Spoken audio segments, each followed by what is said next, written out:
Well, hello and welcome to another RiderCamTV video. And today it is a Saturday and it is appalling weather. I think some sort of storm front is coming in and brushing over the whole of the UK. And Mark and I had to go out anyway, so I thought that it would be a good idea to talk about riding in different weather conditions and things like positioning and that sort of stuff and speed and things like that. So we'll see how we go during the ride. Mark's on his brand new spanking GSA and he's doing a bit of a review on that one, so that's to come. But how many of us, or how many times have you spoken to somebody and they say, I don't ever ride in the rain, I'm a fair weather rider, I don't want to get wet? And do any of us like to get wet? No, hate it. Absolutely hate riding in the rain.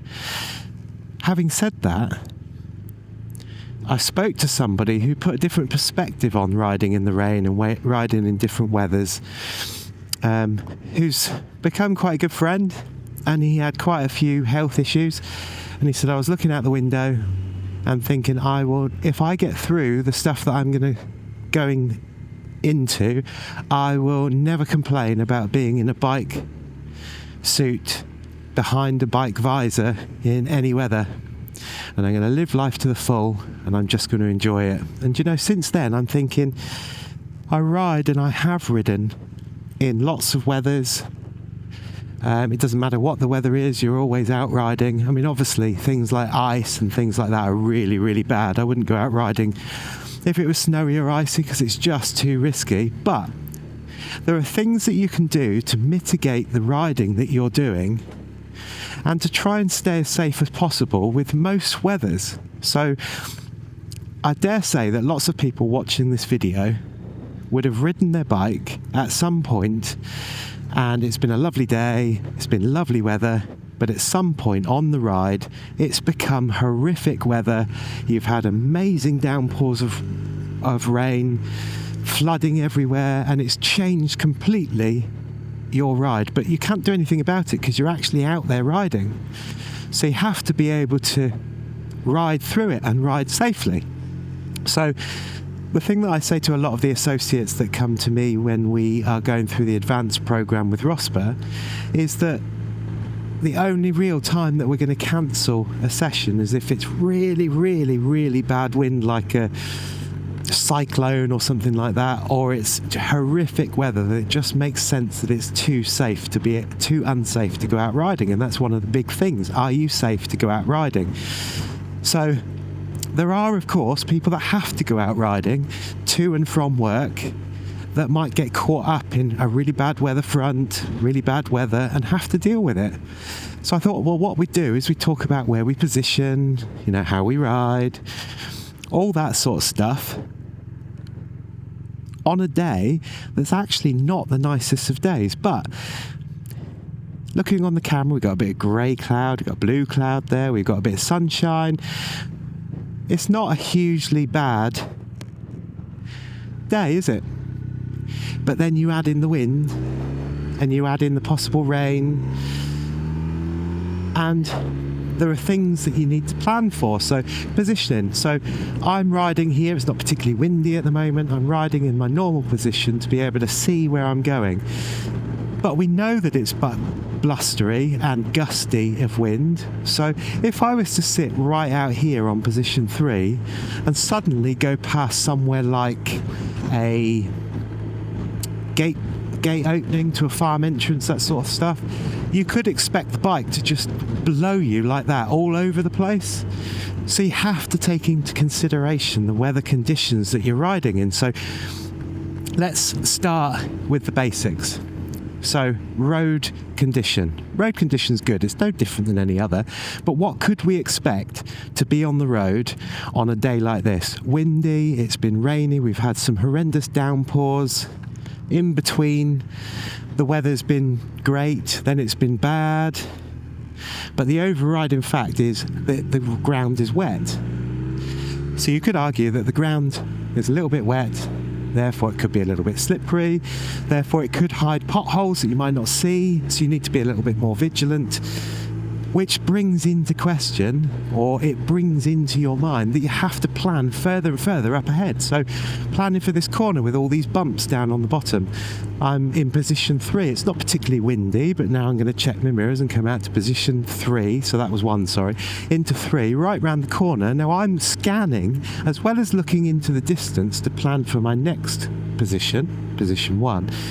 I'm kind of scanning the ground as well to make sure that the ground is okay and I'm not going to hit any horrendous potholes. So if I'm doing all of that stuff at the same time that I would normally be doing if I was riding on a dry, really smooth road with weather conditions that were perfect, you would argue that the one thing that we can do to be able to enable us to be able to do that planning in good time in these weather conditions is slow down a bit. So even though the sat nav's saying it's 40 here, it's not. It's a 50-mile-an-hour speed limit along here. So I'm doing 44. So I'm slowing down to give myself the time and space that I need to be able to plan for what I think might happen.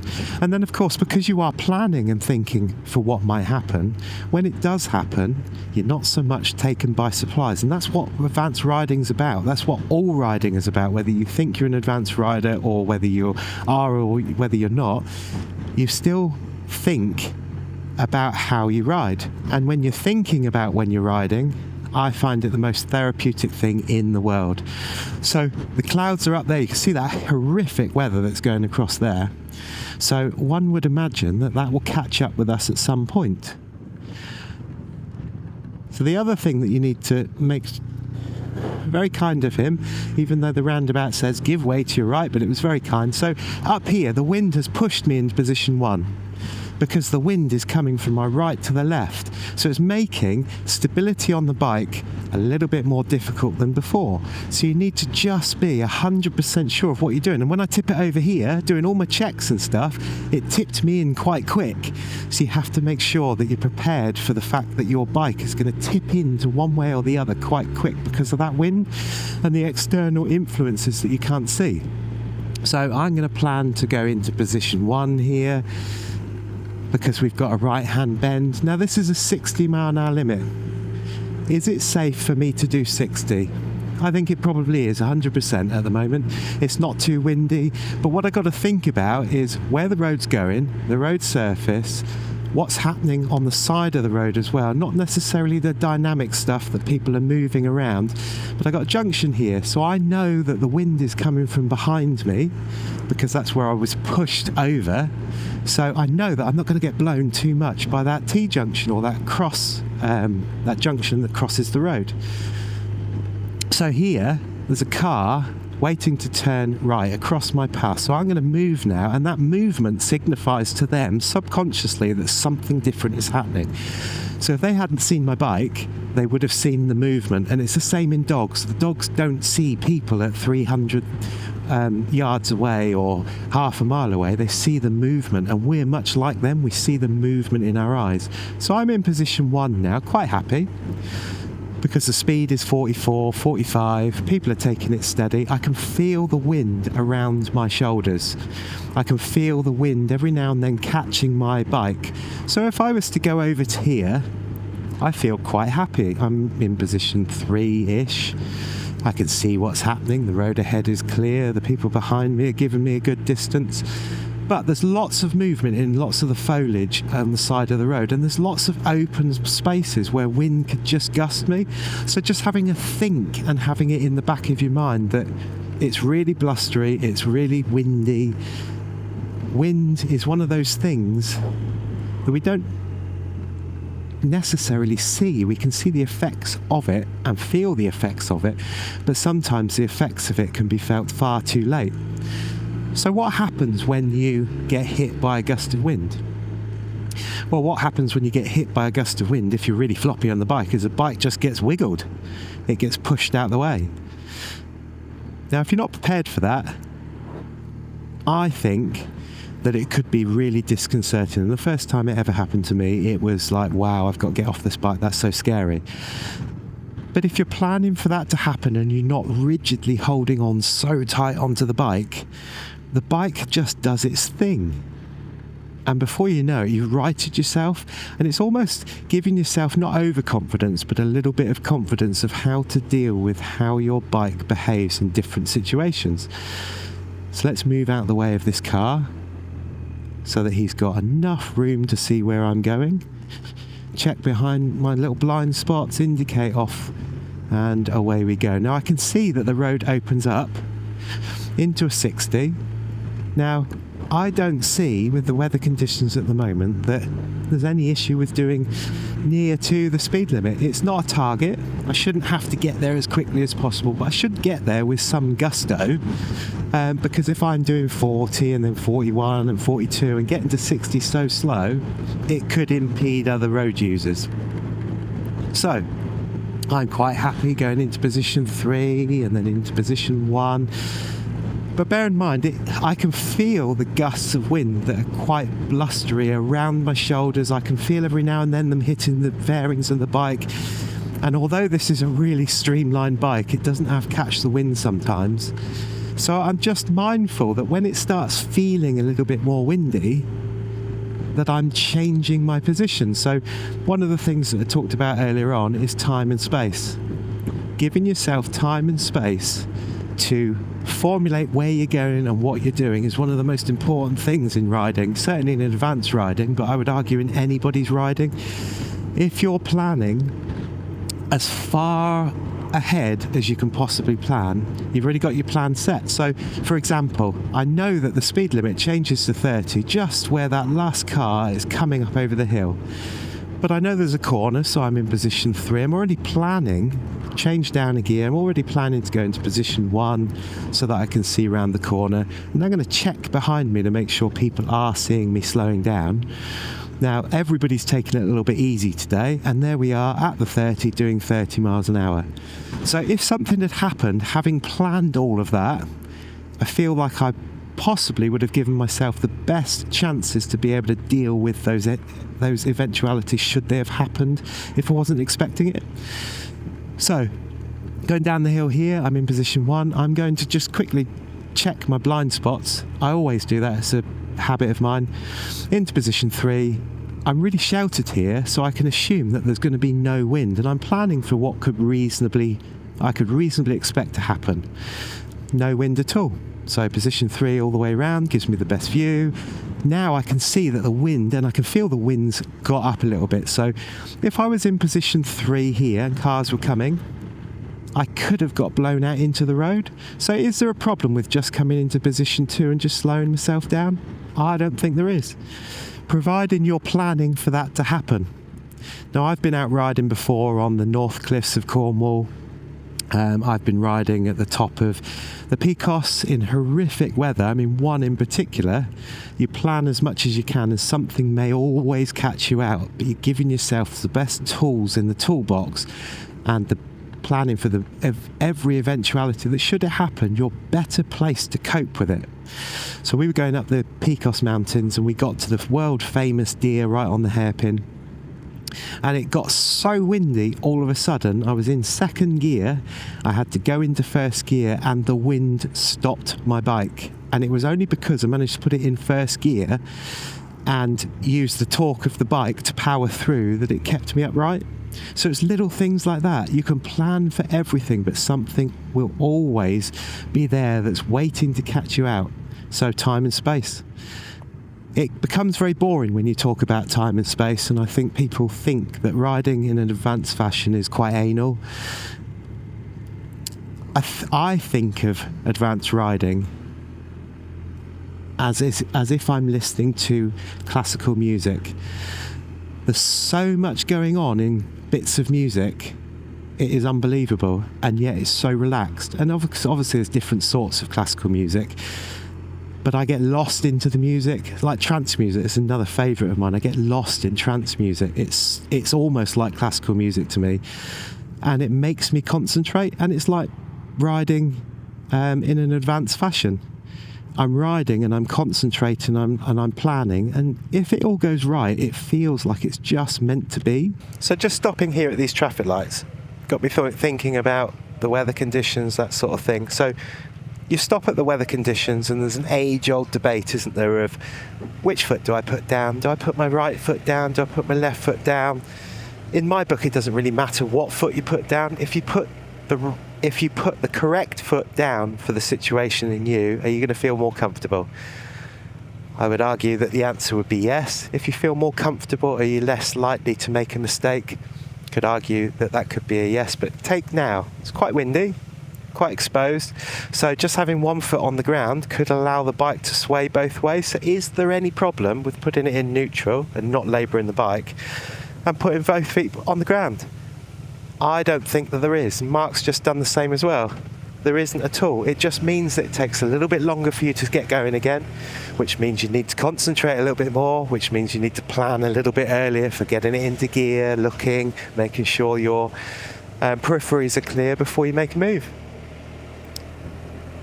Riding in the rain and riding in the wind is no different, I think, than riding in really, really beautiful weather.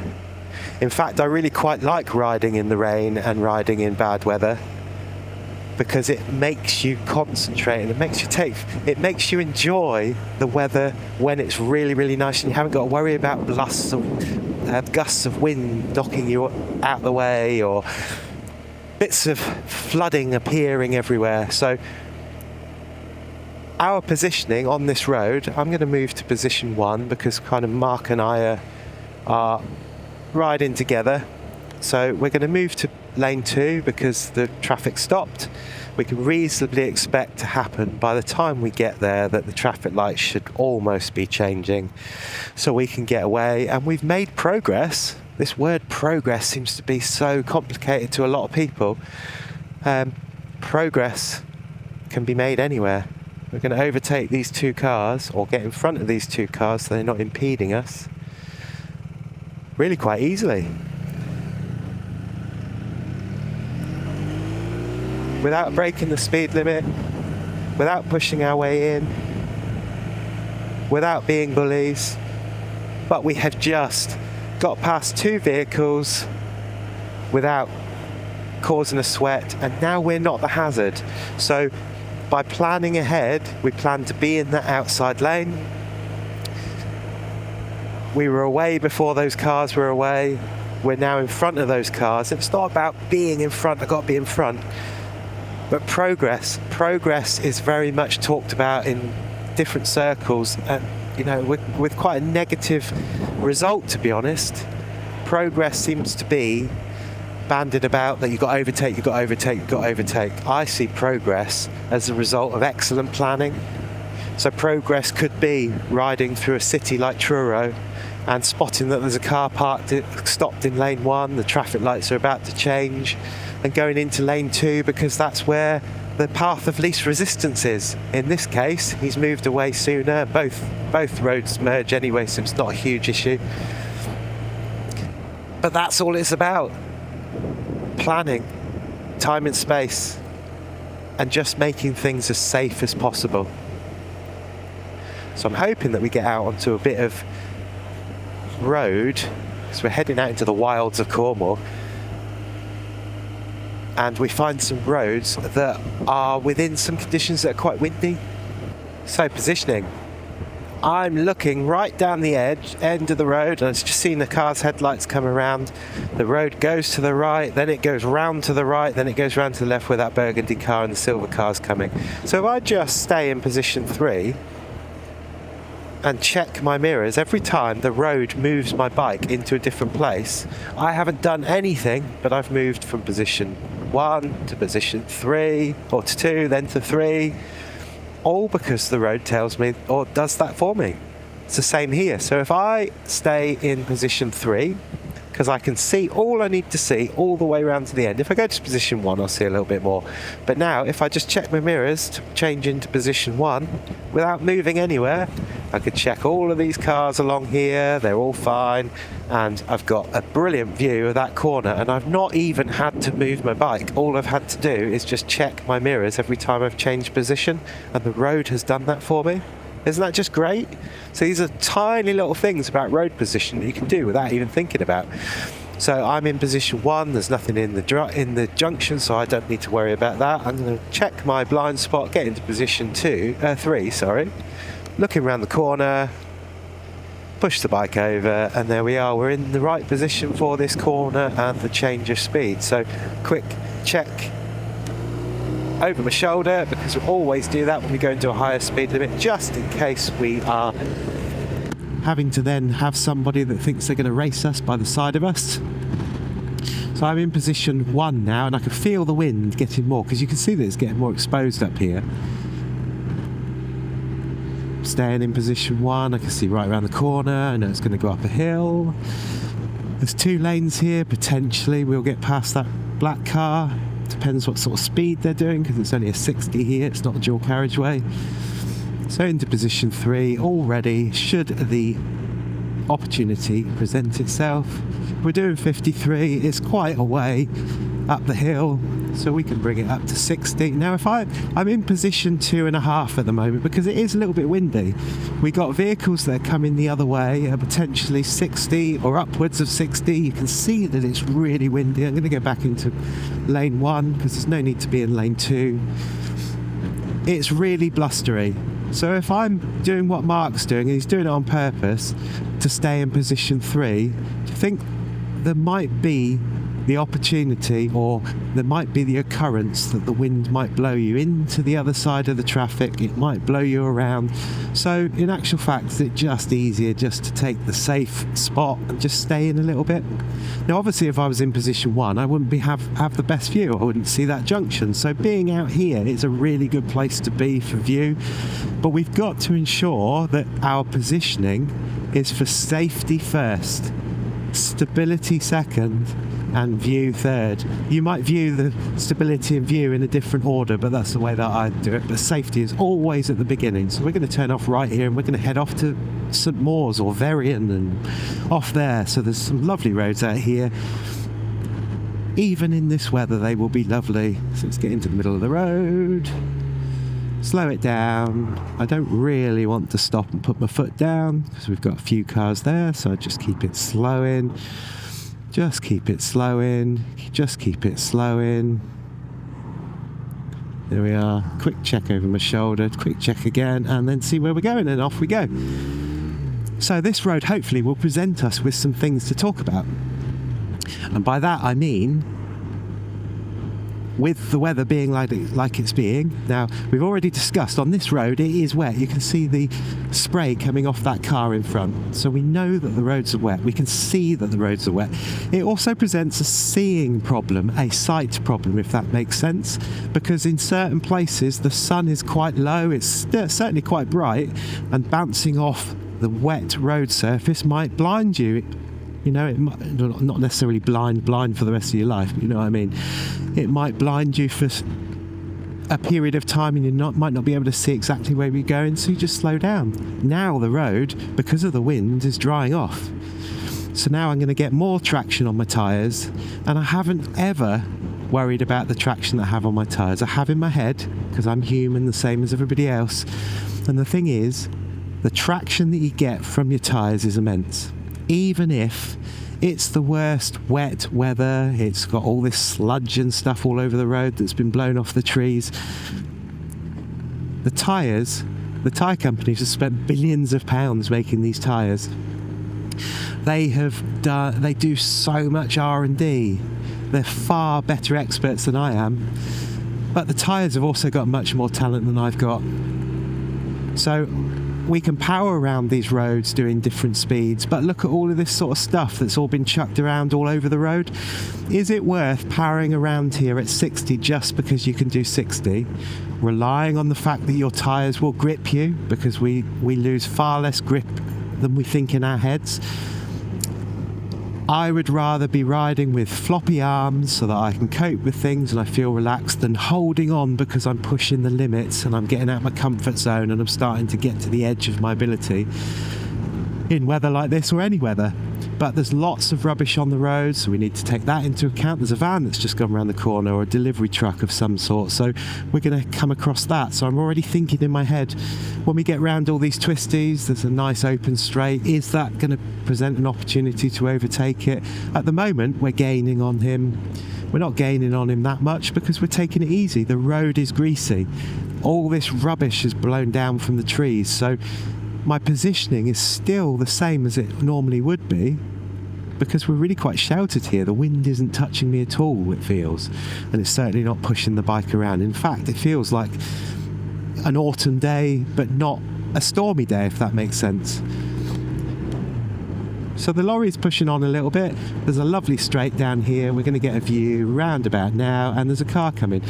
There's a blue vehicle that's gone, and I can see down the inside that there is nothing coming. So Mark's going to go out, and now there's a car coming. So you can see by staying back as well, Mark's done this on purpose because we had a talk about it. He got quite close to that van, or that lorry, to highlight to you how much more I could see. So Mark had to come out a little bit and then seen that car. Now Mark has obviously done it safely because he would have seen down the left hand side that he's doing now, looking down in between the hedge and the lorry, what's coming. But me staying back, I can see the mirrors on the lorry. I can also see in between the lorry, I can see those two cars coming. I've moved my position. I'm going to move it back out again for the top of the corner, the other side of the dip that we're going up, and I feel totally safe. Now there's two things here that could possibly, two openings in the hedge where the wind could blow me, but the wind isn't too bad. It's blowing the trees and the foliage around, and these are the things that we use all the time when we're riding. Whether you're an advanced rider or not, you will see where the road goes because the road is being followed by the trees, or you'll see telegraph poles, so it gives you a good indication. Lorries like this are fabulous to follow, even though they're slow. One, because it gives you time and space to plan any overtake to get past if you need to, but two, it gives you a real sense of where the road is going, and if they're coming towards you, it gives you a real sense of where the road has been, if that makes sense, and where you're going to be. I thought, seeing as though we're following this lorry, if we get the opportunity to, we'll talk about overtaking. So overtaking is arguably one of the most dangerous things you can do in a car, but specifically on a motorbike, because you're putting yourself into a live lane that's going the opposite way with lots of different things like junctions and driveways and people not looking the way that you're going because they're not expecting you to be there. But there are certain things within the system of roadcraft that you can use to your advantage, like having this amazing toolbox and list of rules to fall back on, and obviously it's all open for interpretation. But if I was following that lorry in between me and Mark and that lorry, I would not be able to see anything. But staying back here, I've got a really good view of not only where the road is going, I've got a view of the road condition, I've got a view either side of the lorry. So if I was to move to position 3, I can see down the inside, the left-hand side of the lorry, that the road goes round to the left. So as we come round, and I come back into position 1, I can see past the lorry, so I can see everything in front of the lorry. I know that there's a left-hand turning here with a junction coming up. That sign's there, so just getting just a little bit closer to them. It's probably a horse truck because it looks like it's a horse truck, so I can see in behind the vehicle and all the way up the side, and there is a possible opportunity there, but we don't like to take risks. It's a bit close to that corner, you don't know what people are doing coming the other way, so is it really worth overtaking that lorry? So now going into position 1, see the road goes round to the right, and then to the left, so I'm going to go into position 3. See that Mark's gone a little bit closer. He's probably looking for some sort of opportunity to overtake this lorry. And it's not just looking for the opportunity to overtake the lorry because the lorry's there and we want to overtake it. There are some principles that come into why we're overtaking. So the lorry there is doing 39 miles an hour. It's a 60 mile an hour speed limit. One, the road is beautiful and it's quite dry at the moment, but there are cars behind. Now, if we were behind a tractor or the lorry was going slower, you could argue that some people driving up behind us or riding up behind us would not expect us to be doing such a slow speed on such a lovely road. So we now start to become a bit of a hazard, and it's not just on this road, it's on any road, isn't it? The hazards don't just come from in front of you, they come from behind you as well, and that's why we have a 360 view all the time. We check our mirrors all the time. So riding along this road, it's okay at the moment. There's only one car behind me, he's given me a lot of space. Unfortunately in England, there are a lot of drivers that don't seem to like bikers or don't seem to understand that on their cars being 2.5 tons, getting very close to a bike gives them no reactionary gap to do anything. Therefore, we become a hazard to them, and I don't want to get hurt. So if we were continuously doing this speed and that car behind us was getting quite close, I might just put my arm out and just gesture just to slow down. It wouldn't be rude, and just gesture, but that's some of the principle about overtaking. It's not just about overtaking. Now you can see, so windiness. So we're on quite a windy road now, and Mark and I are getting blown around quite a bit. The wind's face on, so it's more difficult to judge where the wind's going to do, where the wind's going to go, what it's going to do. And there are junctions like that which take the buffering of the wind away from going over. If you see the hedges there, the wind will go over us and not affect us too much. But you go past openings for gateways and fields and things, wind's there, you go, wind's got nowhere to go. So riding in a different position, knowing that that's going to happen, is quite a sensible thing, I think. But knowing that that's what you can do, roadcraft isn't this thing that is written down that says if you don't do this you're going to get shot, or you must do this and you must be at least 3 kilometres from here. It doesn't say that. It's all about reading every single possible situation that you're seeing, putting the right things in place at the right time and planning for it. So opening there could have been windy. It's all about where you put yourself and why you put yourself there. You can see we're in a 40. This lorry's doing okay. We haven't really had much of an opportunity to be able to overtake him, or dare say, have we had much of the need to overtake him. It's a windy day, the roads aren't that great, they're okay here and there, they've got crap all over them. There's not a great deal of traffic, the lorry's not doing an insanely slow speed. You could argue to yourself, is it really worth overtaking stuff? I'm not becoming a hazard to anybody that's coming up behind.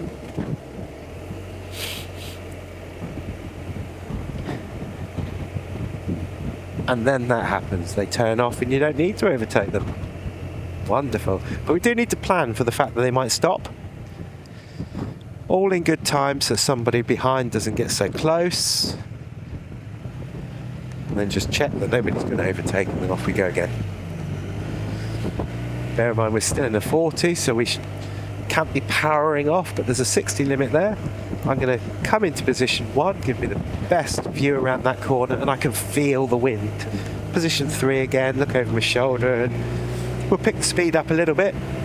But I'm cognizant that that wind is there and it's really quite strong. So I'm going to go to position 1.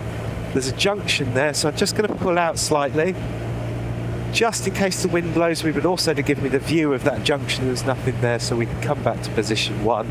I can see things are blowing all over the place, and I kind of getting a feel for where the wind's going. It's going across from my right to my left, so being in position 3 isn't really that much of an issue. If there was a hole in the hedge over there and the wind came through, it would push me over to the left. So you've kind of got to have a bit of an idea of where things are going, what's happening, and where it might send you, so you can plan for what's happening. So this is a right-hand corner. Now I've dropped the gears down, right round, check to go back out to position 3, go around the corner for the best view, and we're away. Didn't use the brakes, didn't feel unhappy with that, or if I push my boundaries because we're not doing the speed limit, because the road and the conditions perhaps aren't the best to be able to do 60 on the dot everywhere, and it's not about that. So I hope that you've got something from that, from my loose ramblings about potential overtakes and why we do it, positioning, weather, tyres, road condition, what I think about when I'm riding, why I was doing what I was doing, why Mark was doing what he was doing. But it'd be interesting to hear your comments on it as well, because there are so many people that say, I really don't want to ride when it's raining, I'm really worried about it.